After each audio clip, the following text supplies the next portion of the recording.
Senang sekali. Malam hari ini kita mau membahas tentang pendekatan memahami kebutuhan komunikasi pada anak ABK, fokusnya pada artikulasi. Sebenarnya pada malam hari ini Bu Siti nggak mau bahas tentang artikulasi sebenarnya, tapi Bu Siti mau bahas tentang apraksia. Atau kita awalnya mau bahas dulu gangguan bunyi bicara, karena orang-orang tuh pahamnya kalau bicara nggak jelas itu berarti artikulasi. Biar kita tuh semua paham bahwa oh ternyata kalau ngomongnya nggak jelas itu yang diserang bukan cuma artikulasinya. Seperti itu. Jadi sekarang kita mulai dulu dengan Bu Siti mau menjelaskan red flag-nya gangguan bunyi bicara. Oke. Baik. Red flag gangguan bunyi bicara itu mulai dari usia 1 sampai 2 tahun tidak mengatakan PBMH dan W atau bunyi bilabial dengan cara yang benar dalam kata-kata sebagian besar. Maksudnya dia nggak mampu nih mengucapkan bilabial dengan satu kata maupun satu kata dua suku kata maupun satu kata dengan satu suku kata kayak misalnya bis maupun bola gitu ya. Di usia 2 sampai 3 tahun tidak mengatakan K, G, F, T, D, dan N dengan cara yang benar. Nah, di apa ini di samping kanan ini merupakan perkembangan dari bicara dari bayi umur 1 bulan itu baru lahir itu harus sudah menangis. Nah, perkembangan bicara itu sendiri ketika anak baru lahir itu yang pertama harus bisa adalah menangis. Selanjutnya adalah cooing. Di Kuing itu ada yang peneliti yang bilangnya di usia 1 sampai 3 bulan. Ada yang 1 sampai 6 bulan gitu. Kuing tuh jadi kalau anak-anak main ludah, vokal, awalnya gitu ya. Di 4 sampai 6 bulan mulailah babbling. Nah, babbling udah mulai bervariasi di umur 10 bulan. Udah nggak mama, tapi udah mulai papa, nana, can, can, can. Nah, jadi babblingnya udah makin aneh-aneh gitu. Oh, ini Lalu di ibu usia ini dong. 8, Halo, halo. Sebentar Bu. Ini halo semua. Sebentar oke, ya saya unmute dulu. oke, oke, oke.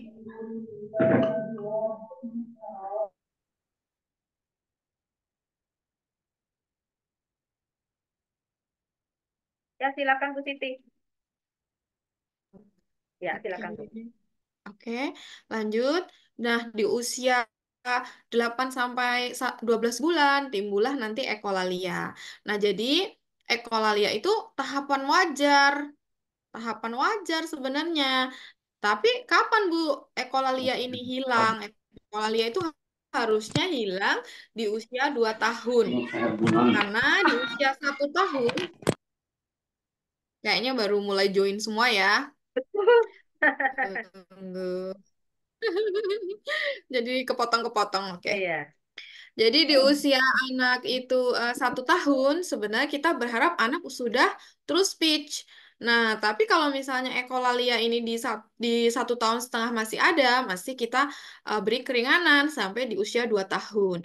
Nah, lalu di tabel yang nomor 2, yang speech intelligibility milestone, itu adalah persenan eh, perkembangan berapa persen sih kejelasan bicara yang harus dicapai oleh anak-anak untuk keluarganya paham.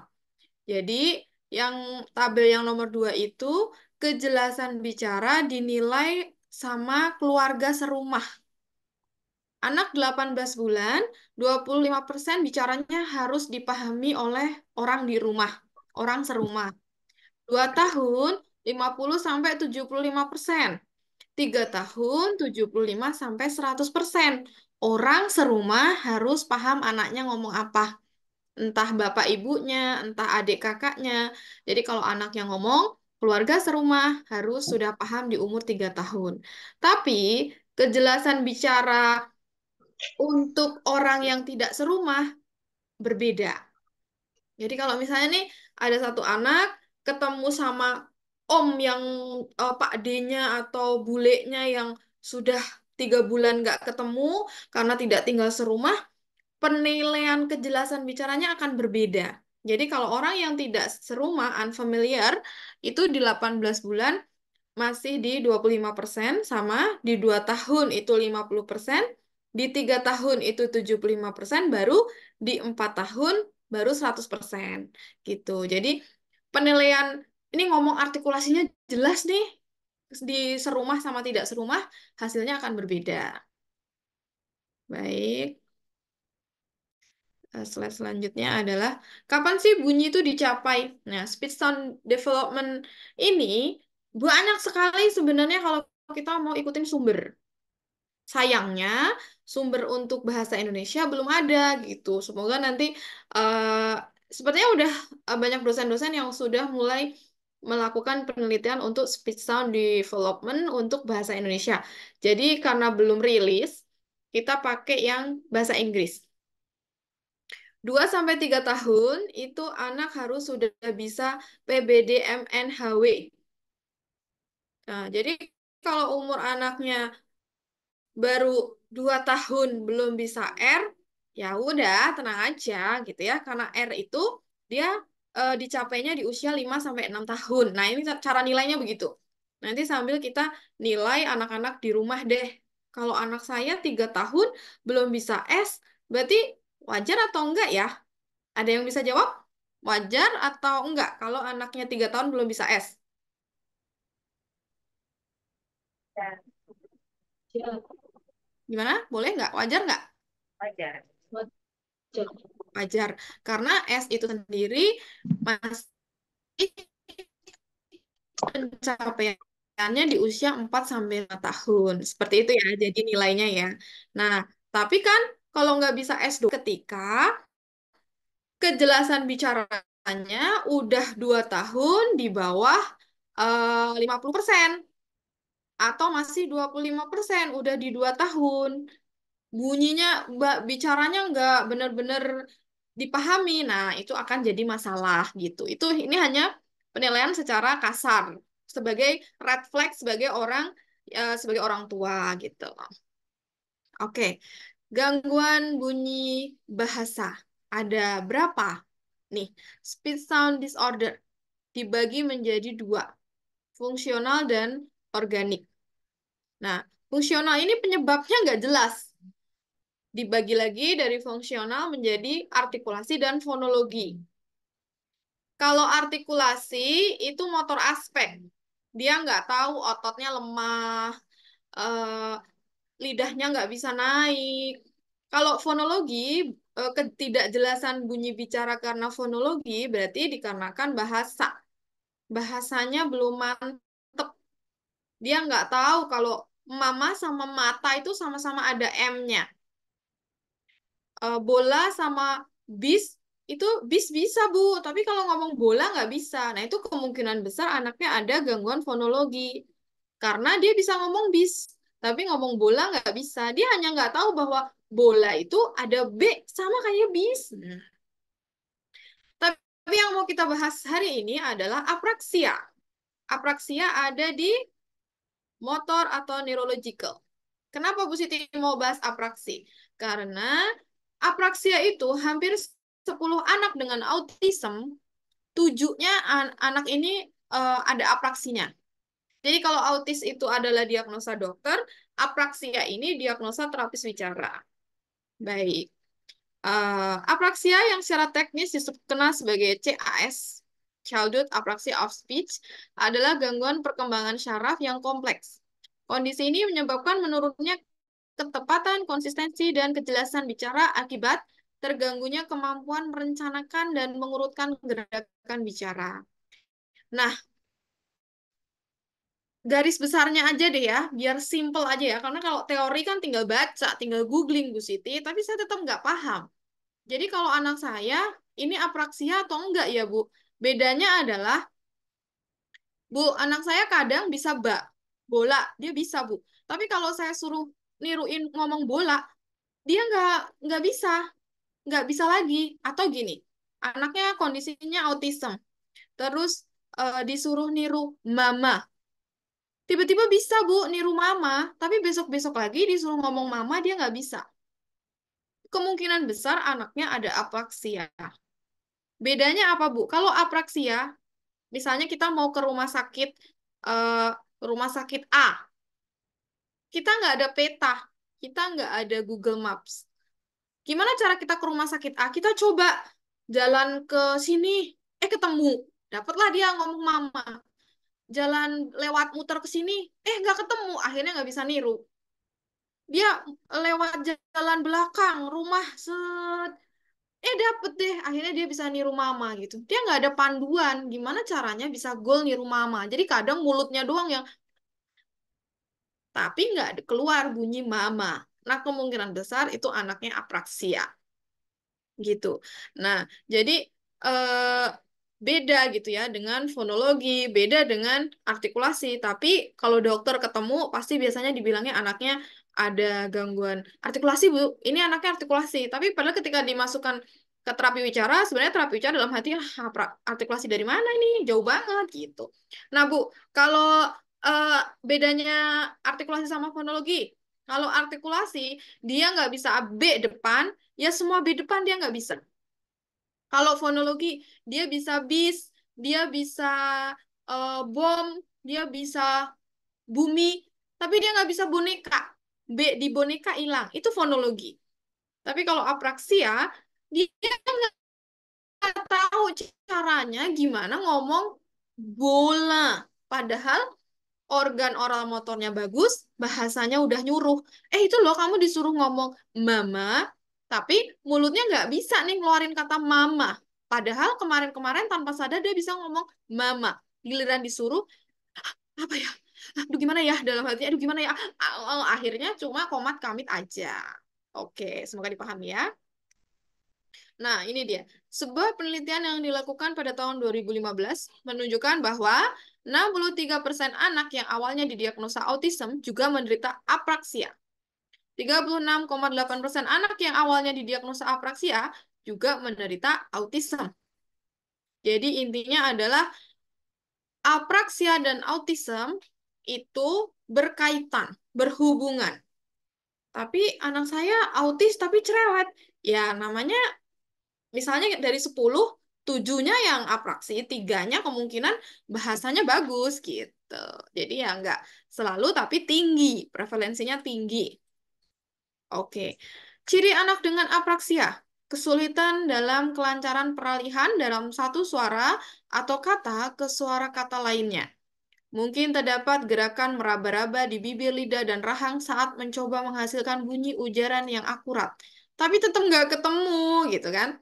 Anak tersebut mungkin mencoba beberapa kali mengalami kesulitan dalam meniru kata. Ini udah usaha nih, mulutnya udah monyong-monyong. Tapi kok tetap nggak keluar ya yang diharapkan. Bahasa reseptif atau kemampuan memahami bahasanya lebih baik dibandingkan kemampuan bahasa ekspresif. Banyak kan, Bu, anak saya autism, eh, ngomong apa pemahamannya kok bagus, Bu. Istilahnya naik tangga, bahasa reseptifnya di tangga 2, tapi bahasa ekspresifnya jalan di tempat gitu. Kesalahan yang tidak konsisten pada vokal dan konsonan terlihat saat menggunakan kata atau suku kata, terutama pada kata baru. Oke, tips untuk orang tua dengan anak apraksi. Dapat membantu dengan mengekspresikan diri menggunakan EEC. Next time, mungkin Mam Leo udah pernah ya apa webinar EEC ya. Jadi Belum, belum oh, pernah, belum. belum pernah. Oke, oke. Next time kita ya. Boleh, boleh, boleh Bu Siti. Oke, menghargai atau mengakui usaha anak. Percayalah, anaknya tuh udah usaha. Jadi kalau memang belum keluar kata, kita hargai terlebih dahulu. Jangan dibilang, males, ini anaknya emang males. Ini nggak mau ngomong, Bu Siti, orang padahal bisa gitu. Nggak ada lah seperti itu ya. Jangan pernah menekan untuk anak berbicara. Nanti yang ada bukannya pintar ngomong, tapi stres ya. Sabar dan dorong semua upaya untuk bicara, ambil bantuan profesional yang sesuai bila diperlukan. Kalau udah ngerasa Bu, saya ini apa udah usaha banget lihat TikTok, lihat ini, tapi tetap nggak bisa-bisa ya. Itu saatnya untuk mencari bantuan ke terapis bicara gitu ya. Dekatkan benda tersebut ke mulut dan ulangi namanya sehingga Anda dapat memvisualkan gerakan artikulator. Jadi contohnya seperti ini. Jadi contohnya misalnya ada, saya kasih contoh sebentar. Misalnya saya pegang satu benda, saya makanya kalau kita lihat terapis bicara itu kok kebanyakan tuh kalau ngomong selalu didekatkan ke area oral motor ya, ke area sini karena kita mau memvisualkan cara ngucapnya tuh gimana. Ini kan ayam ya misalnya ya.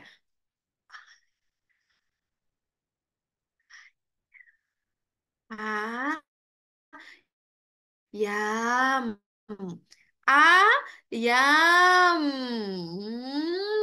Ayam.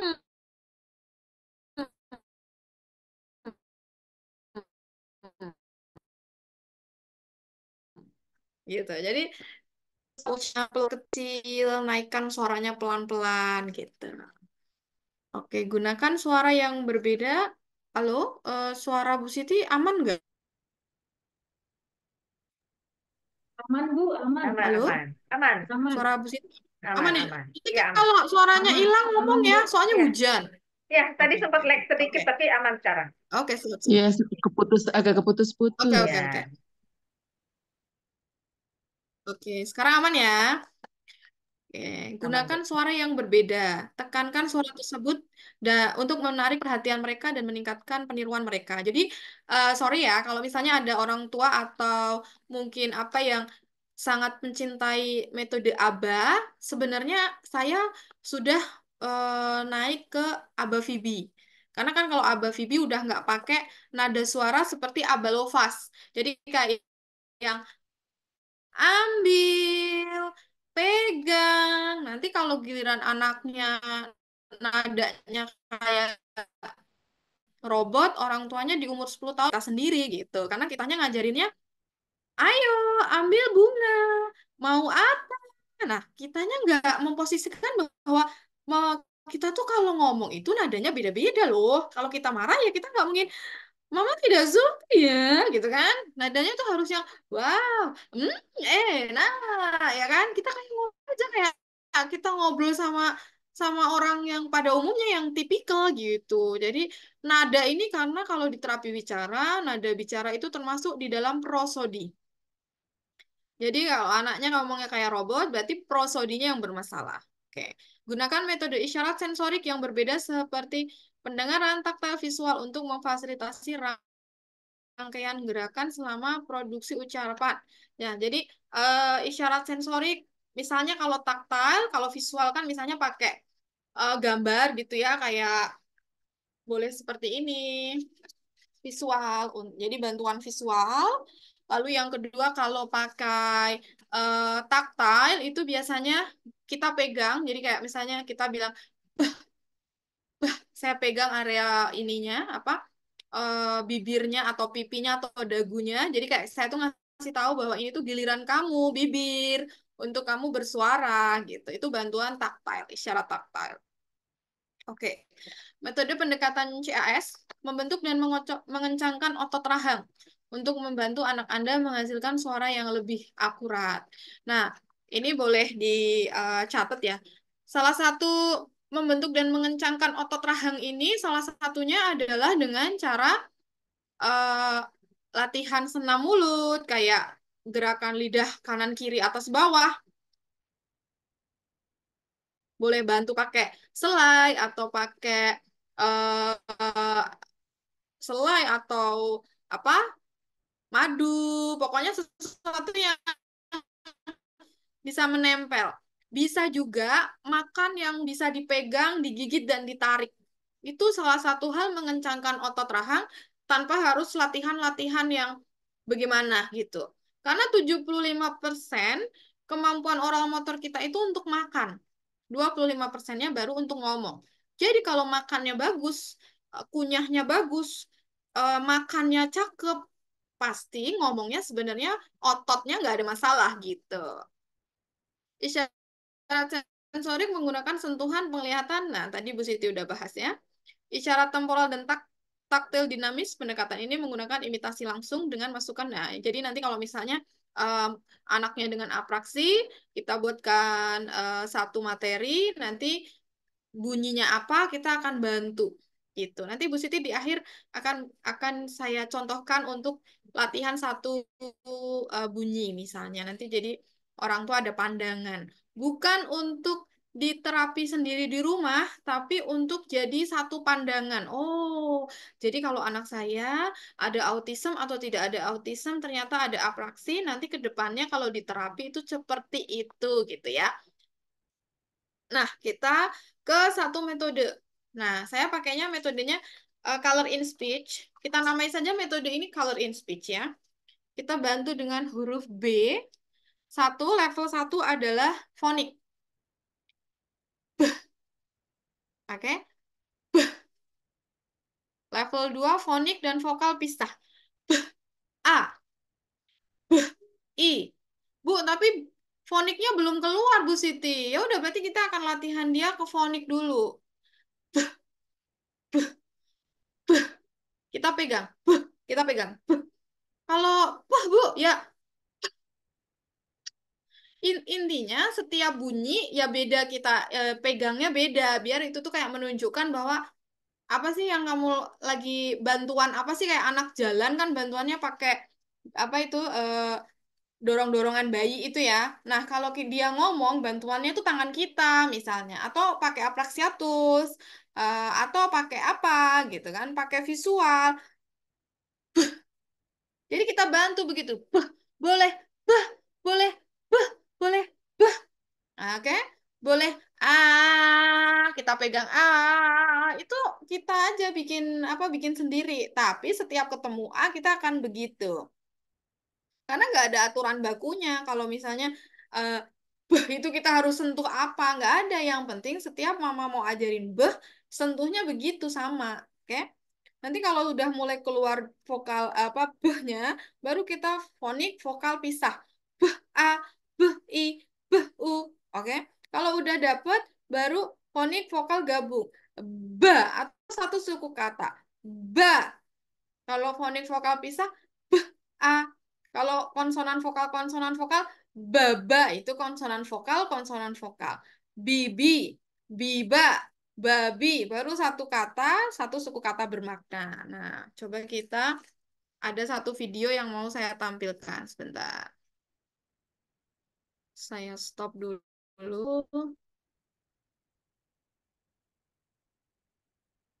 Oke. Oke.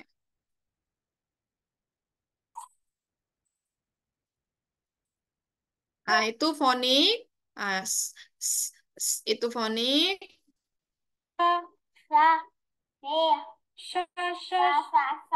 Oke, tunggu. Saya tadi awalnya ke fonik plus vokal pisah. Oh, karena ini anaknya sudah bisa, jadi saya langsung ke fonik plus vokal gabung atau satu suku kata. Shu,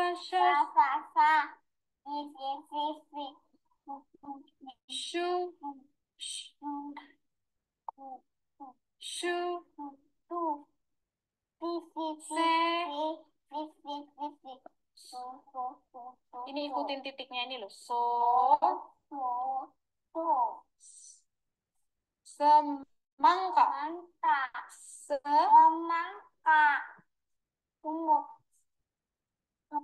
Oke, jadi contohnya begitu. Cuma kalau misalnya nih Bu Siti, kalau misalnya nih mendesisnya bisa, esnya bisa, tapi giliran digabungin ke satu suku kata, jadinya ca, es dia bisa, dia bisa, dia bisa. Tapi giliran sha, jadinya ca. Makanya ada fonik vokal pisah, a, a, a, a, i, i. Nah itu dulu. Lama-lama temponya kita cepetin. Sh, a, sh, a, sh, a, sha, sha, sh, a, sh, a, sha, sha gitu. Jadi beh juga sama. Beh a, beh a, beh a, beh a, ba, beh a, beh a. Jadi dengan ketukan gitu. Oke, tadi kayaknya udah selesai. Oke, terakhir adalah thank you. Thank you. Ini adalah materi saya pada malam hari ini. Saya kembalikan ke Mam Leo. Baik, terima kasih Bu Siti untuk materinya. Sebelum saya masuk ke pertanyaan, Bu Siti, saya mau bagi dua hadiah. Nah, pertanyaannya dari Bu Siti, eh, untuk para peserta yang bisa jawab itu tolong raise hand. Oke, Iya, jadi raise hand ya. Silakan oke, Bu Siti, pertanyaan pertama. oke. Pertanyaan pertamanya adalah ada tiga gangguan bunyi bahasa yang paling sering yang paling sering ada di anak-anak. Yang satunya artikulasi, apraksia, dan yang satu apa?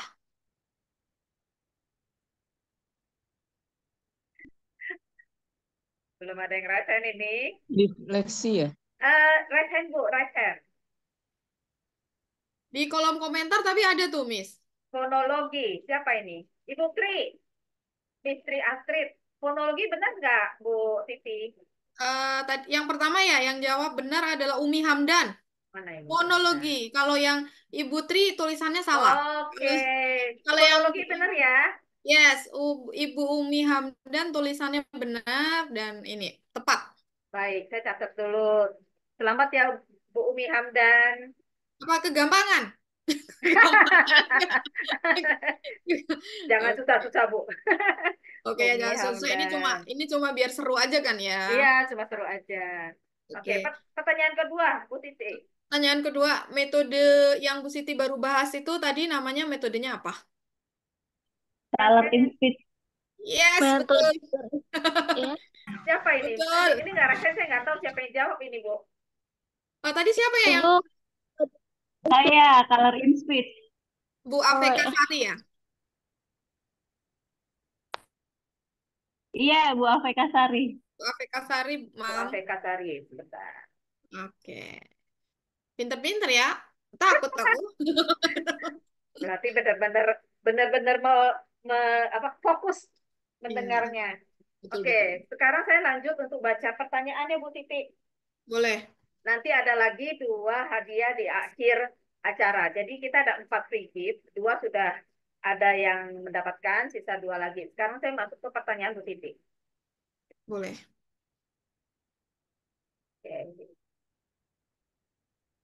Dari Bu Esther, kadang saya ngajarin anak ABK dengan volume suara tinggi atau lantang. Apakah wajar, Bu? Soalnya kalau suara standar atau kecil, kadang anaknya nggak paham. Silakan, Oke. Bu Siti. Sebenarnya mau pakai suara apapun itu boleh. Tapi kita balikin ke diri kita. Kalau yang pertama, itu nggak bikin ibu capek, Bu Esther. Kalau saya sih, lama-lama saya capek. Terus nantinya di jam terakhir, saya akan kehabisan suara. Karena kan kalau ibu mungkin kan sekolah, ibu sekolah atau terapi. Kalau saya terapi, misalnya, sehari ini saya ada 8 anak.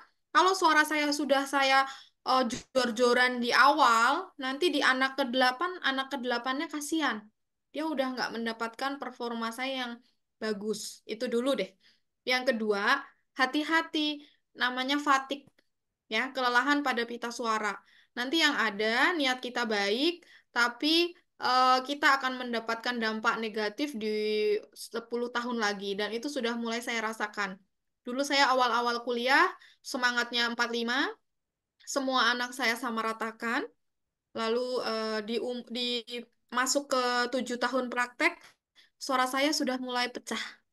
Nanti lama-lama kalau kita amit-amit ada fatigue, nanti suaranya makin berkurang, kualitasnya makin jelek, dan ada sampai teman saya yang harus operasi pita suara gitu ya. Wow. Yang ketiga, kita nggak sebenarnya anak-anak ini selama selama pendengarannya aman, kita mau pakai suara seperti apapun, nggak ada masalah. Selama pendengaran dia bagus.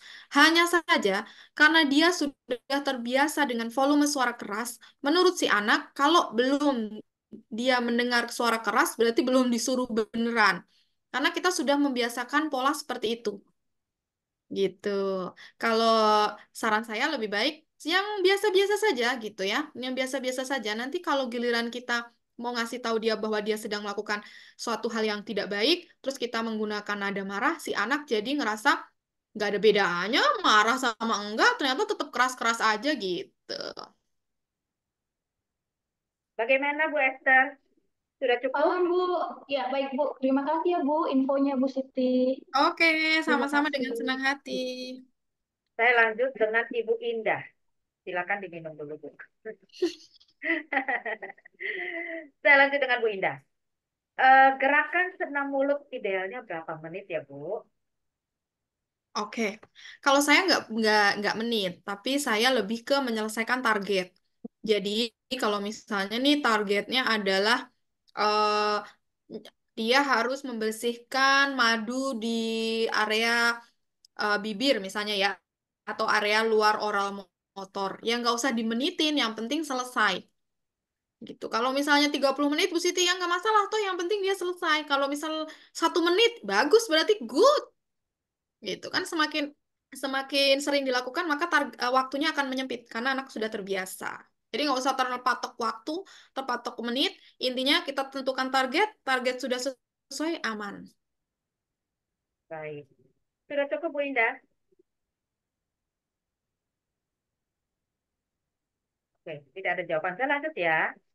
Oke. Eh, ini Ibu siapa ini? Nggak ada nama. Sebentar. Apakah penggunaan alat tiup atau gigit beserta penggunaan sikat mulut dapat membantu anak dengan gangguan artikulasi?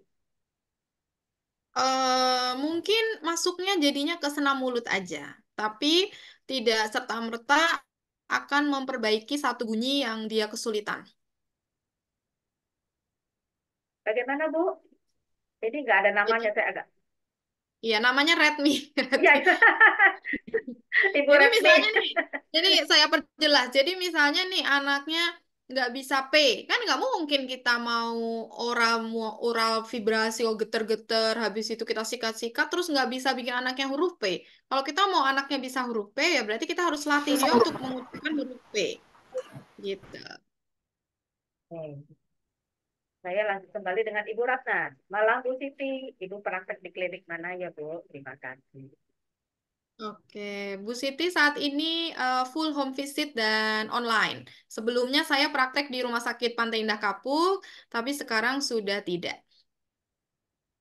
Nanti kalau ada yang mau minta kontaknya Bu Siti, nanti dengan saya ya. Saya kasih PA-nya Bu Siti. Oke, Siap, siap. saya lanjut dengan Ibu maaf ini Bapak atau Ibu ya? Bu Sulaili. Ibu tadi membahas panduan agar bisa bold meniru mama. Bagaimana ya Bu panduannya? Oh, tadi aku mama ya, maksudnya panduan untuk menggunakan metode color in speech. Jadi kalau mau dicontohkan mama, saya contohkan. Jadi misalnya nih, saya mau ngajarin M, Bu. Oke, kalau color in speech ini kan pasti follower saya udah tahu lah ya, ini ada di TikTok saya ya. Jadi saya mau ngajarin dia berarti foniknya Oke. Kalau foniknya boleh bantu dengan boleh bantu. Anaknya tangannya pegang dulu ke kita biar tahu itu getar. Sini tangan anaknya ini ceritanya tangan anaknya. Coba kamu. Ayo. Atau ayo. Hmm, Nah, udah mulai bisa, baru vokal pisah. A, I, U.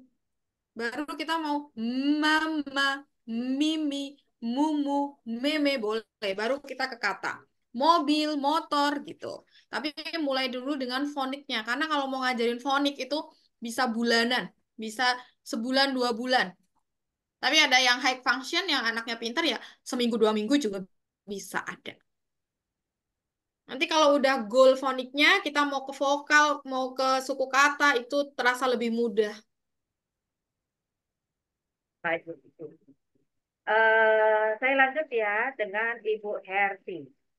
Bagaimana mengatasi anak yang saat berbicara gerakan motorik bibir kurang? Oke. Gerakan motorik bibir itu kan berarti cuma PBM. Berarti kalau maksudnya adalah anaknya gerakan motorik bibirnya kurang, itu maksudnya mungkin bunyi-bunyi PBM nggak bagus gitu ya, Mama Herti ya. Karena kalau sebenarnya mulut kita ini menggunakan gerakan bibir itu hanya untuk bunyi-bunyi bilabial. Karena la itu pakainya L lidah, la, da, ta. Itu bibirnya nggak ada yang apa nutup. Atau mungkin maksudnya adalah mengatasi anak-anak yang ada kan anak autism yang kalau ngomong tuh gini, ya, wah, ah, wah. Jadi dia nggak membuka mulut ketika berbicara. Kalau maksudnya adalah anaknya itu gerak bibir, mulutnya nggak bisa kalau ngomong, berarti yang harus dilakukan adalah latihan dengan konsisten, lalu senam atau oral motor exercise itu harus dilakukan setiap hari. Putus-putus ya. Silakan Bu Herti. Makasih, Bu. Putus-putus ya? Enggak sih. Eh, Oke. so- Nah, jadi terputus kan. eh, Bu. Bu, izin lanjut lagi yang seperti yang Ibu bilang itu tadi, anak seperti bicara itu mulutnya tidak terlalu terbuka, itu bagaimana mengatasinya? Oke. Sa, Tunggu, sa, tunggu, tunggu. nih, Sebentar, sebentar. sa. Gimana, Mam? Gimana? Sorry, saya baru terhubung kembali. Bagaimana caranya kita mengatasi anak eh yang kalau berbicara itu seperti yang Ibu bilang tadi, itu mulutnya itu tidak terbuka, jadi suaranya itu, kata yang diucapkan itu seperti tidak jelas. Oke. Kita kalau kita mau bahas sebenarnya banyak sekali yang bisa dilakukan, tapi saya harus tahu dulu dia itu nggak jelas mulutnya nggak mau buka tuh karena apa. Tapi kalau untuk stimulasi secara umum, saya hanya bisa menyarankan adalah oral motor exercise dilakukan setiap hari. Jadi kayak buka tutup mulut, lidah kanan kiri atas bawah, berdecak mendetak, berdecak mendetak mendesis. Terserah mau dimulai hitungannya dari berapa. Jadi itu namanya gerakan oral motor exercise. Bagaimana Bu Herti? Oke, Bu, makasih. Oke. Oke. Lanjut dengan Ibu Nabila dia. Bu Siti, bagaimana mengajarkan anak untuk kata yang ada nya, misalnya pisang jadi pisang. Oke. Yang pertama kita bisa ajarkan dia bantuan visual. Jadi ada huruf eng di sini ya. Lalu kita bisa mulai dengan bercermin atau kasih lihat ke anak bahwa itu eng. Kita ajarkan dulu seperti itu. Jadi buat huruf N dan G dulu secara besar gitu ya, tulis. Eng. Kalau kesusahan, Bu Siti, udah kita gambar kerbau deh, cari gambar kerbau. Ya, kita mulai semua bunyi, mulai dengan foniknya, cara pengucapannya. Kalau sudah, dia sudah bisa, Bu Siti. Nga itu udah bisa, tapi kalau eng akhir dia nggak bisa. Oke, mulai dengan vokal dan eng. Ang, ing, ung. Udah bisa, Bu. Oke, kita mulai lagi. Naikkan pelan-pelan. Bang, tang. Jadi jangan langsung ke dua suku kata. Nanti kalau satu suku udah bisa, nanti baru lanjut.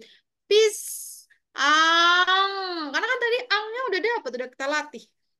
Tapi kalau kita belum pernah ngelatih vokal dan eng, maka kita nggak bisa ajarin dia pisang ya, pisang. Sebelum dia bisa bilang pisang, kita mundur dulu, latih dulu gitu.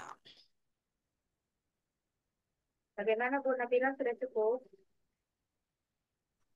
Oke, Ibu, terima kasih. Sama-sama. Baik, kita lanjut ke Bu Hasna. Bu Siti mau tanya, kalau untuk anak-anak ASD, penerapannya bagaimana ya Bu agar keluar vokal? Masih stuck nih di suara A. Udah dicoba, tapi anaknya belum paham untuk imitasi vokal. Oke. Boleh ya nanti Bu Hasna bisa coba dengan cara ini sebenarnya satu metode yang saya Saya nggak mau sampaikan. Karena ini berarti harus bayar Bu Siti ya, Bu ya. Tapi ini biar jadi promosi ya, Mam ya. Jadi nanti Silakan, kalau silakan. Bu Siti boleh nanti konsul lebih dalam. Jadi Iya. kalau A udah bisa, kita boleh ke I. Nah, apraksia ini adalah bantuannya. Kalau kita ketik di Shopee ada namanya Apraksia Tools. Apraksia Tools mereknya Talk Tools. Dia ngeluarin alat namanya Apraksia Tools. Tapi itu alatnya cukup mahal. 900.000 sampai 1 juta satu set. Nah, saya setiap pakai alat itu untuk anak-anak yang stuck vokal atau bunyi, dari 10 anak yang saya suruh, suruh beli, 9 berhasil. Nah, untuk orang tua yang kayaknya, masa iya sih alat kayak gitu bisa, saya pakai spatel. Saya mulai dengan 1 huruf aja contohnya. I. I. Saya kasih anaknya 1. I, saya kasih anaknya 1. I, I, I. Jadi anaknya gigit, saya gigit. I. Nah, salah satu contohnya seperti itu. Tapi kalau butuh contoh-contoh yang lain, boleh konsul sama Ibu Siti. Nanti akan diajarkan. Nah, Baik. jadi intinya anak apraksia itu adalah dia membutuhkan sesuatu untuk berlatih. Intinya yang saya sampaikan malam ini adalah itu. Anak apraksia seperti anak belajar jalan yang nggak bisa langsung tiba-tiba berdiri terus jalan. Mereka butuh pegangan. Mereka butuh alat tongkat untuk bantu mereka jalan. Intinya itu. Baik, Bu Siti. Bagaimana Bu Hasna?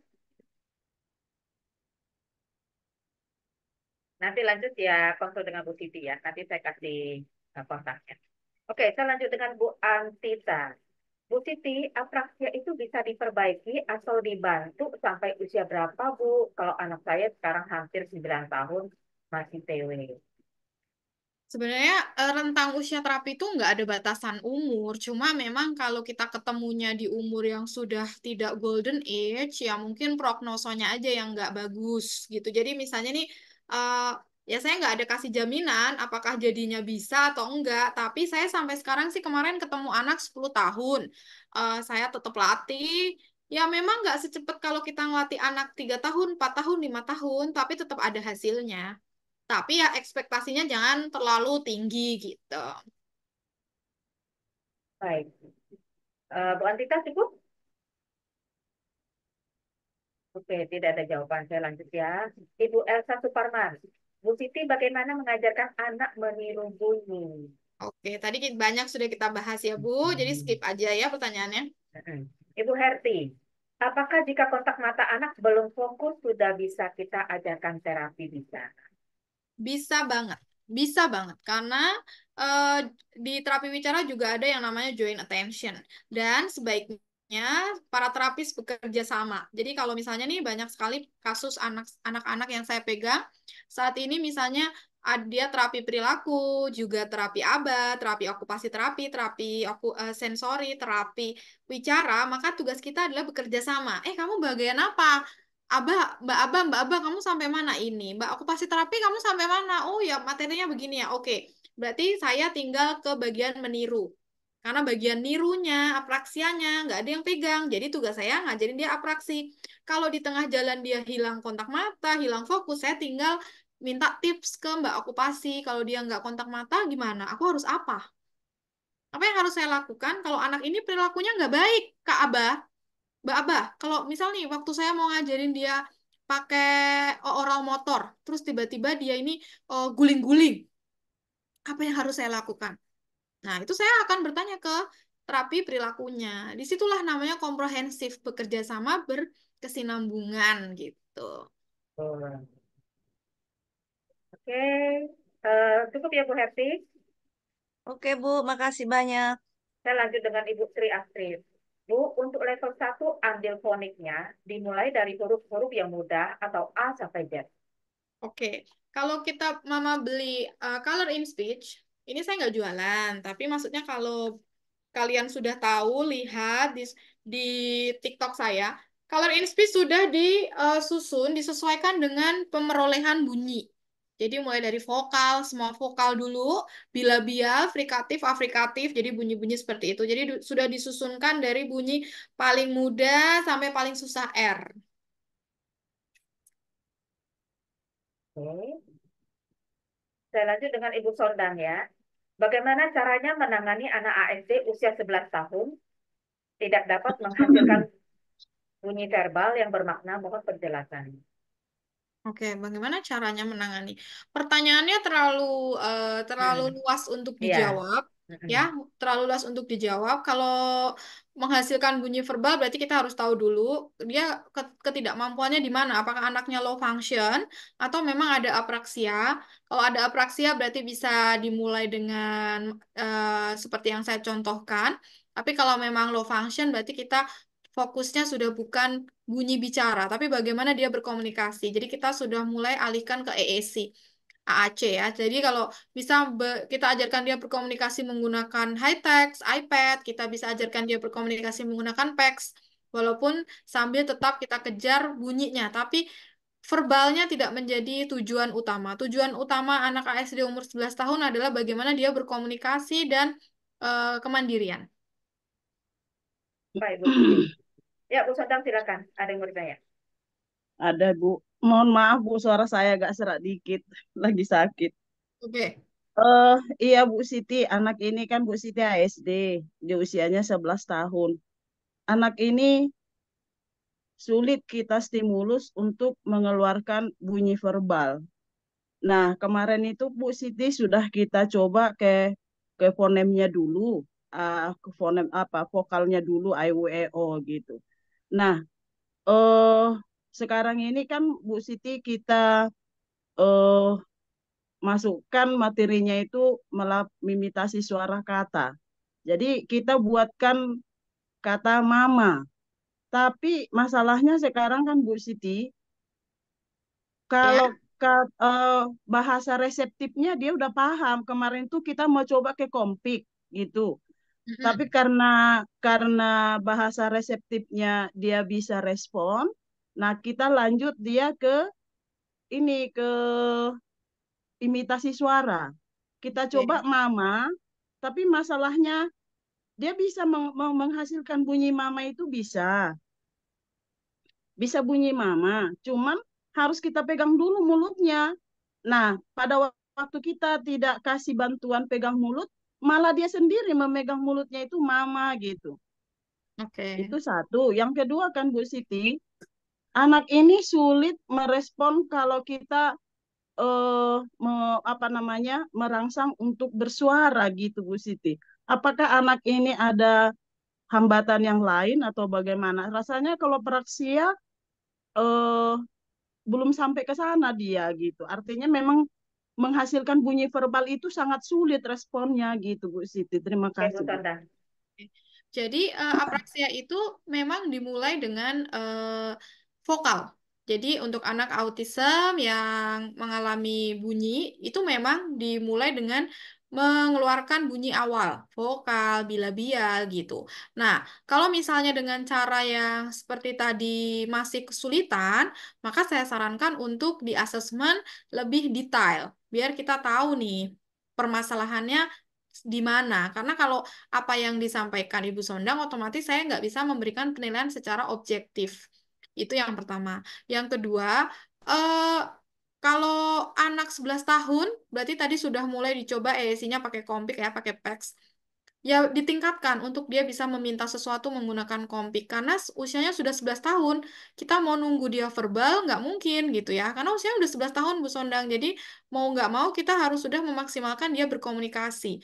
Nggak masalah mau diajarkan dia meniru verbal, tapi 75% harus sudah difokuskan bagaimana dia berkomunikasi dengan baik. Ya. Lalu kalau misalnya memang tertarik dengan apraksia, saya nanti kalau misalnya konsul secara private, saya akan ajarkan untuk cara bagaimana dia menghasilkan bunyi dengan cukup mudah. Kalau memang ternyata prognosanya bisa ke sana. Tapi memang harus dites dulu untuk kemampuan bahasa reseptifnya sebagus apa dengan usia kronologi dia 11 tahun itu bahasa reseptifnya di usia berapa? Kalau usia kronologinya di 11 tahun tapi kemampuan bahasa reseptifnya masih di 2 sampai 3 tahun, saya nggak akan berani untuk mengerjakan apraksianya. Tetap saya kerjakan, tapi bukan menjadi satu tujuan utama. Tujuan utamanya tetap bagaimana dia bisa berkomunikasi, meminta sesuatu, menjawab sesuatu dengan bantuan EAC, seperti itu. Nah, lanjut ya Bu, ini soalnya pertanyaannya masih banyak, Ini, waktunya tinggal sedikit. Satu lagi boleh, Bu. Satu Nah, lagi boleh. nanti Ibu Sondang, nanti aja ya. Ini soalnya masih Iya. banyak pertanyaan yang lain. Nanti aja. Oke. Oke, saya lanjut dengan Ibu Yolanda.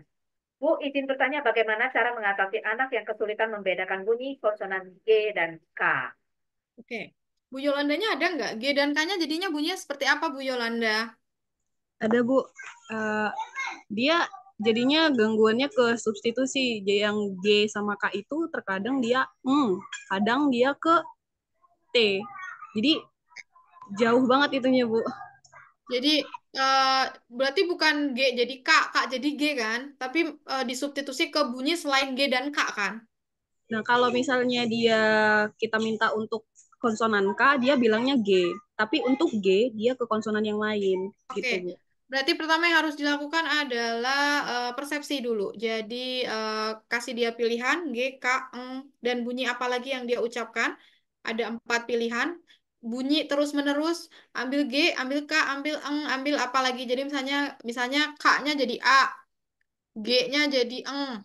Berarti saya harus punya 4 kartu atau 4 visual huruf. K, G, eng, A. Terus saya akan dengan cepat ambil Kak, ambil eng. Atau nggak usah saya kasih kata ambil. Eng, Kak. Nah, jadi itu namanya persepsi auditori. Mulai dari situ dulu. Izin lagi ya, Bu. Permasalahannya dia itu anak sudah tahu membedakan huruf secara penulisan itu G dan K. Tapi dia kesulitannya itu di pengucapan. Oke. Sudah pernah dicoba metode perception auditori atau belum? Dengan cara eh, ucapkan dengan sangat cepat, minta anak untuk ambil. Jadi bukan identifikasi abjad, tapi perception auditori. Belum, Bu. Nah, coba dulu. Nanti kalau sudah, baru mulai ke color in speech. Jadi kasih tahu dia caranya mulai dari keh, geh, keh, geh. Oke, nanti boleh bantuan pakai spatu. Kalau K itu berarti lidahnya ditahan. K, K. Kalau G, G, rasain deh. Kalau kita ngomong G, itu berarti lidahnya agak naik. Oke, Bu. Makasih, Bu. Sama-sama. Saya lanjut dengan Ibu Firna. Bu Siti, bagaimana metode yang mudah dipahami dan menyenangkan untuk mengajari anak dalam meniru kata yang kita ucapkan? Kebetulan anak kalau vokal udah bisa, nama dia bisa, Ali. Terus kata iya bisa, tapi untuk kata lain hanya gerak mulut. Dan selalu Metode. dibarengi dengan menangis. Jadi yang dia bisa itu huruf vokal semua bisa, Ali bisa, iya bisa. Di luar itu nggak bisa, kalau disuruh ucapkan dia nangis. Oke. Kenapa dia nangis? Apakah dia ngerasa terlalu tertekan? Oh, enggak. Ini manipulatif, bisa manipulatif behavior, bisa stres. Jadi saya ada anak yang memang ketika dia ngerasa nggak bisa, dia akan menangis. Karena kita terlalu memberikan tekanan yang tinggi. Ya, jadi kalau 3 kali, 5 kali nggak bisa ya udah nadanya nggak usah makin tinggi karena ada anak-anak yang memang sensitif itu dulu yang harus kita terima dulu dengan bagaimana si tipe si anaknya si Ali ini ya. Yang kedua metode yang mudah dipahami dan menyenangkan itu kan ya apa ya nggak ada ya karena menyenangkan buat kita belum tentu menyenangkan buat si anak gitu. Bisa pakai mikrofon bantuan mic ya kan sambil sambil pakai mikrofon kita bilangnya misalnya beh beh ba ba ba beh beh beh ba gitu. Bisa sambil bermain boleh aja. Pakai color in speech sambil dikasih hewan-hewan kecil-kecil juga boleh. Oke, ini saya lanjut aja ya. Dengan Ibu Umi Hamdan. Saya nggak tahu ini masih bagian itu nggak. Bu, biar anak bisa komunikasi dua arah dan gimana ya? Artikulasi anak sudah jelas, anaknya ekolalia. Oke. Biar anak bisa berkomunikasi 2 arah itu maksudnya mungkin tanya jawab. Karena keseringan orang tua itu kalau komunikasi 2 arah itu pasti tanya jawab gitu kan. Anaknya ekolalia. Ekolalia itu ada beberapa tipe. Yang pertama, ekolalia disebabkan karena kemampuan bahasanya belum sesuai usia. Jadi dikarenakan faktor bahasa. Ekolalia yang kedua dikarenakan dia tidak bisa naik tingkat ke true speech.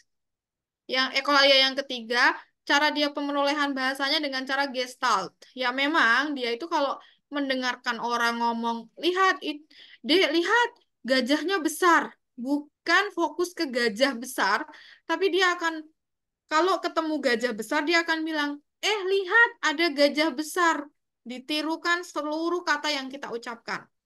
Jadi ekolalia ada 3 tipe itu. Jadi kalau kita mau ajarin anak keluar dari ekolalia, tentukan dulu anak ini ekolalia karena memang minim bahasa atau memang karena dia baru mulai bisa niru dan dia baru mau loncat ke true speech. Caranya adalah buat pertanyaan yang konkret yang ada di depan, yang dia bisa lihat, mulai dari pertanyaan ini apa, lanjutkan siapa, lanjutkan di mana, lanjutkan lagi apa. Berarti ajarkan dia per konsep. Kalau lagi apa ya kita ajarkan kata kerja, kalau ini siapa kita ajarkan dia orang, dan seterusnya. Baik, terima kasih Bu Siti. Oke, Ibu Atia, untuk mengajarkan komunikasi pada anak ABK, apakah program awal yang harus dilakukan adalah fonik? Bagaimana dengan anak yang belum ada kontak? Ini sepertinya sama ya. Jadi saya Betul. lewatkan ya Bu Atia ya. Ibu Vina, izin bertanya Bu, bagaimana yang mengatasi artikulasi anak misalnya untuk kata baju? Awalnya menjadi aju, setelah disimulasi menjadi baju. Untuk kata mata jadi asa, terus sekarang menjadi maata. Terima kasih Bu. Oke. Oke, jadi kalau dengan masalah seperti itu, kita kembali ke color in speech, selalu kita, sebentar, saya unblur dulu, karena kalau blue nggak di blur jadinya nggak kelihatan. Oke, jadi kalau misalnya nih, kan kita tadi awalnya udah ajarkan dia mama dia bisa, mami dia bisa, ma, ta. Jadi kita kasih tahu dia, kita tunjuk di sini, dia akan bilang ma, saya tunjuk di sini, dia akan bilang ta. Ma, ta. Otomatis kita harus baguskan dulu di konsonan vokal, konsonan vokal.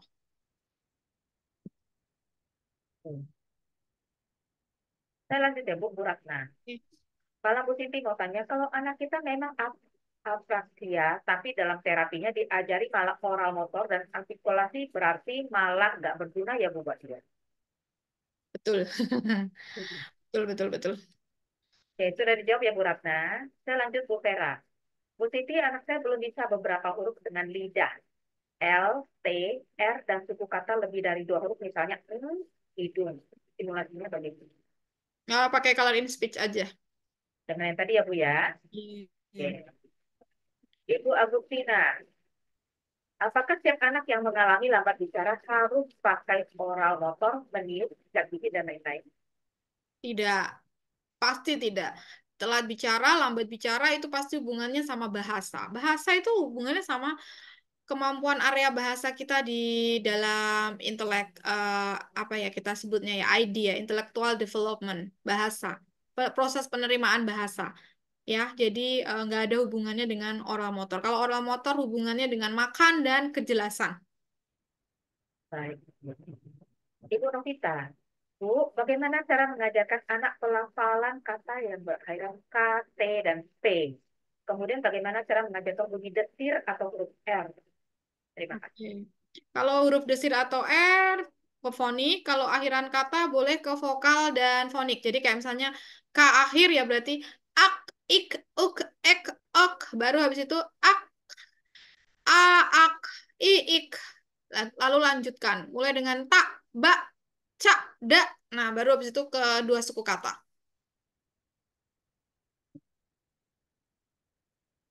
Yolanda, Bu Siti bagaimana mengatasi gangguan gerak rahang bawah yang sangat kaku? Motorik lidah juga kaku dan berefek ke fungsi mengunyah dan menelan nyamuk, sehingga menghasilkan bunyi itu sangat kesulitan. Terima kasih. Oke, berarti kita harus mundur dulu. Kita perbaiki dulu feeding problemnya. Karena ingat, oral motor kita 75% untuk makan. Jadi kalau orang feeding problemnya bermasalah ya jangan maju ke bicara gitu. Karena fungsi primernya dulu baru sekunder. Nanti kalau kita bahas metode feeding problem, kita jadi keluar jalur. Baik, Bu. Makasih. Kalau misalnya Kamu ada webinar untuk feeding problem, diinfokan lagi ya, Bu. boleh. Oke, Ibu Dia. Bagaimana dengan anak yang antisosial dengan gangguan tunadaksa dan speech delay? Gimana caranya Bu supaya dia mau bersuara? Oke. Antisosial dengan nggak bersuara itu, tapi kan dia udah bisa ngomong dong berarti ya. Iya kan? Dia udah Bagaimana bisa, Bu Dia? dia ini dia udah bisa berkomunikasi, tapi dia nggak, Iya, kalau di tempat ditemenin satu area yang ada temennya, dia jadinya diem aja gitu. iya betul Bu. Tunggu. Jadi ibu nggak bisa langsung ke apa ke suatu tempat yang besar. Ibu harus mulai Mm-mm. dulu 2 orang, 3 orang, 4 orang gitu ya. Jadi nggak Oke, bisa tiba-tiba langsung masuk ke satu kelas 20 anak. Itu pasti dia langsung kayak, nah, langsung iya betul. benar-benar mengunci dirinya. Jadi yang pertama harus dilakukan adalah mulai dengan kecil dulu, grup kecil. Jadi dari ibu sama anak, udah nyaman, ibu, anak, teman satu lagi gitu. Oke, terima kasih Bu Siti. Sama. Ibu Septi. Anak autisme umur 3 tahun terkadang bisa bicara spontan dan kadang bermakna. Satu kata tapi belum jelas. Namun ketika harus meniru ucapan saya belum bisa. Atau mengulang yang dia ucap belum mau. Ini harus bagaimana? Tunggu satu kata, namun ketika harus meniru ucapan saya belum bisa atau mengulang seperti yang kita sampaikan tadi ya. Ini hanya berubah kata aja, tapi intinya adalah berarti balik lagi ke metode yang tadi saya sampaikan. Bu Hasna, Bu Titi tolong menjelaskan sedikit tentang yang sedikit tadi AAC itu anak 11 tahun. Oke, ini boleh dijelaskan, Mam, Yang mana? yang ayah sih. Terserah Bu Titi, kalau nggak boleh jelaskan nggak apa-apa. Ya, oke. Jadi ESD itu adalah alternatif, komunikasi alternatif selain dari verbal. Nah, jadi kalau ESD itu contohnya itu bahasa isyarat. Contoh kedua itu pakai kartu. Jadi kalau kita lihat anak-anak tuh pakai kompik atau peks ya. Jadi nanti dia pakainya file apa sih kayak buku gitu. Kalau dia mau sesuatu dia cari foto dia mau makan. Jadi dia kasih tahu ke kita bahwa dia mau makan. Tapi yang terbaru kemarin yang saya habis mendapatkan course itu kita memakai namanya high text. Jadi kita pakai iPad dan kita beli aplikasinya. Jadi anak diajarkan ketika awalnya yang paling basic adalah dia bisa mengungkapkan sesuatu dengan memencet tombol-tombol benda-benda yang ada di tabletnya gitu. Seperti itu. Inti itu dasar banget. Seperti itu, Mam. Hei, Ibu Sondang. Ambil kamu Oke. Oke. Ibu Novita. Bu izin bertanya, bagaimana jika sudah diajarkan dengan seperti yang Bu Siti sampaikan? Misalnya untuk akhiran K dengan kata tak, bak, kak, sa. Namun yang keluar menjadi tangbang. Jadi K untuk akhirannya belum sampai itu bagaimana Bu? Kalau seperti itu berarti saatnya konsul sama Bu Siti. Saatnya ada konsul ya, Iya, tidak bisa saatnya di udah webinar konsul. lagi. Betul, betul. Oke, ini yang terakhir. Bu Siti, jika anak sudah bisa banyak vokal spontan, tetapi jika diminta bicara dia nggak mau, kalau nggak karena benar-benar terdesak. Gimana caranya Bu agar biar dia konsisten keluar verbal? Tetapi jika diminta bicara dia nggak mau, kecuali benar-benar terdesak. Nah, kalau terdesak ini, Mama Nabila dia mau ngomong kata atau memang cuma vokal aja? Iya, ngomong apa yang dia mau gitu loh, Bu Siti. Oke, berarti dia sebenarnya nggak ada masalah dong. Tapi kalau misalnya dia butuh, dia baru ngomong kan? Nah, itu juga kalau nggak benar-benar terdesak. Jadi kalau misalnya dia mau, kadang cuman kayak narik gitu doang. Kayaknya ini masalahnya lebih ke apa gangguan bahasa ekspresi mungkin ya. Jadi bukan, jadi dia bisa ngomong, tapi dia nggak ngerasa ngomong itu penting, Mam. Jadi dia nggak menganggap bicara itu adalah kebutuhan dasar. Mama Nabila, kalau menurut saya, kalau memang dia sudah bisa ya, maksudnya dia sudah bisa bicara, Dia bisa bilang susu, tapi kalau udah kepepet banget nih, kalau udah kepepet mentok baru dia bilang susu gitu, misalnya. Jadi menurut saya ini adalah harus dikondisikan di mana anak merasa bahwa bicara itu adalah basic needs, kebutuhan dasar kamu. Gitu. Kalau misalnya mau diajarkan meniru, nggak cocok. Ini bisa menggunakan metode modeling ya. Nanti next kita bahas metode modeling. Oke deh Ibu, terima kasih. Oke, sama-sama. Baik, ini pertanyaannya sudah habis, Bu. Saya lanjut ke pembagian dua hadiah berikutnya, Bu. Saya akan cari pertanyaan dulu. Oh, ini masih ada lagi nih. Oh, ada lagi. Sebentar, saya bacakan lagi. Waduh, panjang. Gitu. Oh iya, waduh. Ini sepertinya Bu Siti harus baca ulang. Bu Siti di sekolah saya kesulitan dengan anak ASD yang interaksi komunikasi belum dua arah. Padahal sudah bisa ngomong, tapi bahasanya lebih ke bahasa Inggris. Cuma kayaknya belum komunikasi dua arah. Kontak mata juga sudah dapat, tetapi kalau kita stimulasi untuk mengucap ulang, belum muncul. Sekarang lagi distimulasi untuk bilang pinjam, jika ia mau pinjam mainan temannya. Kita belum kasih dulu kalau dia belum bilang. Akhirnya anaknya tantrum menangis dan memilih nggak jadi pinjam. Oke. Baik, ini masalahnya ke bahasa dulu. Dia harus diajarin dulu konsep berbahasa dengan baik. Kita ajarkan dulu bahasa reseptif. Kita kasih tahu dulu, mungkin dengan cara tidak memaksa seperti ini. Satu contoh berikan contoh ya. Eh, Kasih tahu dia dengan pilihan boleh. Kamu mau pinjam apa? Pinjam bola atau pensil? Mau bola atau pensil. Kalau memang dia belum bisa, dia nggak mau ngomong bola, dia tunjuk bola, kita bisa bilang verbalkan, oh ya, kamu mau bola, namanya bola, boleh kamu dapat bola.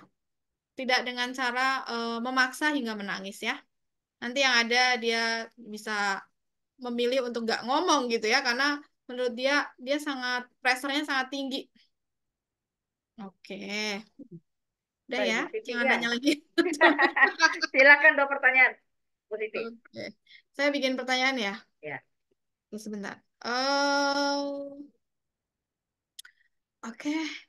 Ada yang bisa ini nggak? Ada yang bisa jelaskan ke saya Eh, apraksia sebentar, Bu Siti.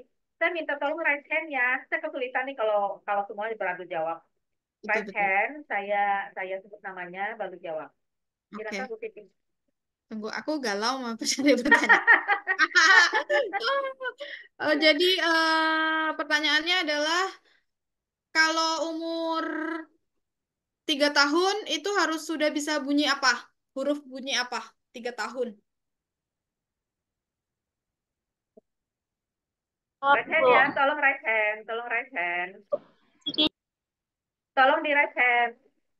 Ya, Ibu Tantiana, silakan.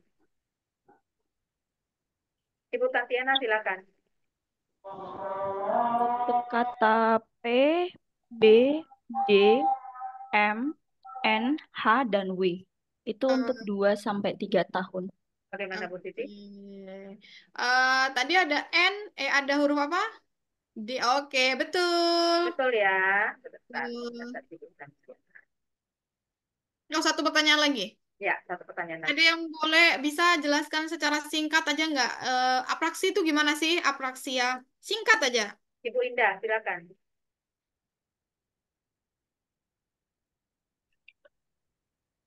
Apraksia adalah eh, otak tidak sinkron dengan mulut.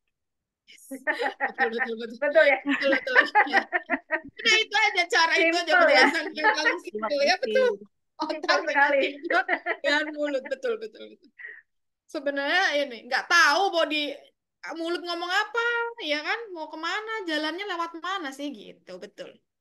Nah, pertanyaannya sudah selesai, Bu Siti. Ada yang mau ditambahkan lagi? Kalau tidak ada, saya mau mengakhiri webinar hari ini. Oke, cukup. Terima kasih. Semoga penyampaian saya pada malam hari ini bisa diterima. Kalau memang membutuhkan bantuan, boleh segera ke terapis wicara terdekat atau mau sama Bu Siti juga nggak masalah. Tapi sebaiknya kalau mau terapi di rumah, saya harapkan ada pendampingan.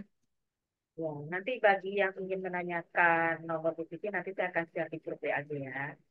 Oke, selamat malam semuanya. Terima kasih ya sudah menghadiri webinar. Saya akhiri webinar hari ini ya. Terima kasih Bu Siti. Terima kasih semuanya. Sama-sama. Terima kasih Ibu semuanya. Bye. Terima kasih Bye. ya. Oke, Terima kasih Bu Bye. Siti. Ya. Terima kasih. Ibu Siti. izin Terima live kasih. ya. Ya. Siti. Terima kasih.